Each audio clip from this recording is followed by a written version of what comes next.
Okay, hi everyone, welcome back, and in this update we are going to talk about AVAX. And if you remember in the previous video we were right in here, and because in this phase down we took all the lows in here, I said look, in Avalanche right now it's a bit risky to be completely optimistic, because now this move up looks a hell of a lot like an ABC structure and not an impulse, suggesting maybe in Avalanche the bottom is not in yet. And even I said if we get some sort of an impulse, I'm not going to be optimistic. I'm just gonna say maybe this is going to be just an ABC flat structure, suggesting our move down in AVAX most likely is not over yet. So what happened? Unfortunately, from here we got a very strong move down, and in it, like we expected, we took the lowest low down here about, let's say, $15.50. Now, can we argue right now in Avalanche the bottom is set?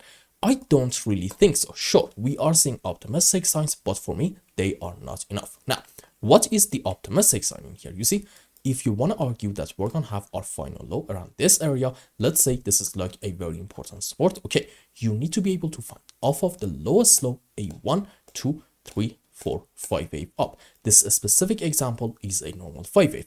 Rules for it are we should not have overlapping of the waves between wave 2 and 4, and in any kind of 5 wave, wave 3 right in here should not be the smallest wave. And for our sub waves, you know it if you are a regular viewer of the main channel. 5 wave up into wave 1, 3, and 5. And by the way, I would like to apologize for my voice. I sound terrible. That's because I have been very sick in the last 48 hours, and it has only been 4-5 hours since I got a bit of energy back. Now, for our wave 2 and 4, we can have different scenarios, not really important. Let's say ABC into 4, and yep, a WXY into wave 2. Now let's go on the live chart and see what is happening. Let's zoom in more. Okay, so here's the deal.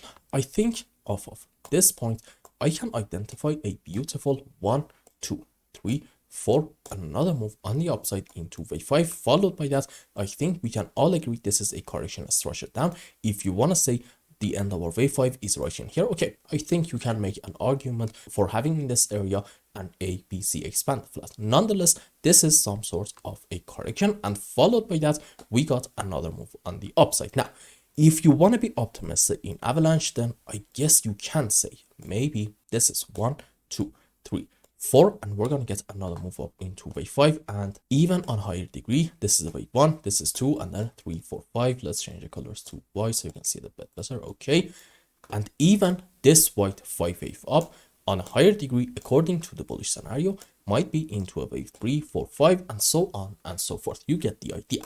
Now, this scenario can be in play, do not get me wrong. However, personally, and again, this is just my own analysis, you can have a different opinion. I will absolutely respect it. I'm not going to agree with it. Personally, I believe right now it's a bit too soon to jump into that kind of unnecessary bullish conclusion. Why is that? Because I'll be honest, I'm not able to identify currently a very strong impulse in here in order to especially get back above the higher band of this important support, which is about, let's say, $19.50. And sure, when we get like a 1, 2, 3, and then 4, and then 5, okay, at that point you are going to see me changing my tone a bit in the short term about AVAX. Do not get me wrong, in the mid to long term I am 1000% bullish, because let's just go on daily time frame. Okay, I fully believe that starting from the lowest low down here about $8.50, we are having a beautiful impulse on the upside to about this point into a wave 1. Followed by that, probably this whole move is a correction down in form of a WXY, most likely a flat and zigzag into our wave 2. And what's gonna happen after our wave 2 is over? You know it. We're gonna have a huge move up into wave 3, 4, 5, and in my opinion, these moves right in here are going to happen in this cycle. So the mid to long term picture, no matter what is going to happen in the short term, is still going to remain 1000% bullish. However, for the next couple of days or weeks, the story can be a bit different. You see, if we go up and do something like this, and followed by that, after this small move up into our wave 5, we get a very strong move down, maybe like a 1, 2, 3, 4, 5. And especially if in that move we take this low about, let's say, $15.6, okay, at that point you are going to see me calling this move on the upside most likely just a simple A be CS structure and not an impulsive movement, suggesting the bottom in Avalanche unfortunately is not in yet, and from here we may continue our move on the downside in order to also take this low down here about, let's say, $14.50. Now, here's a very important point. I really do not care if we go down and take this low. What I do not want to see in AVAX is actually a break of this unbelievably important support area, which is from weekly and daily time frame at the same time, and the lower band of it is about $15.9. Now, at this point, you might say, well, okay, if we get a very strong move down and we take this low, doesn't that mean that at that point, okay, we have most likely broken this important support area?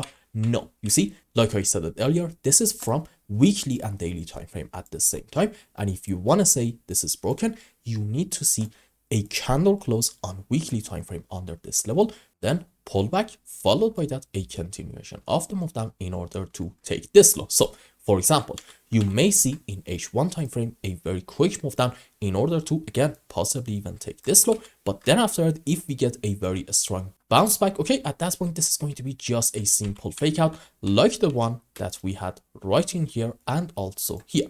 So you see, going down in Avalanche and taking this low by itself is not really that important. If we stay there for a week or two, that is going to be a very, very bad sign. And at that point, I'm probably going to argue that this move down is going to continue for quite some time.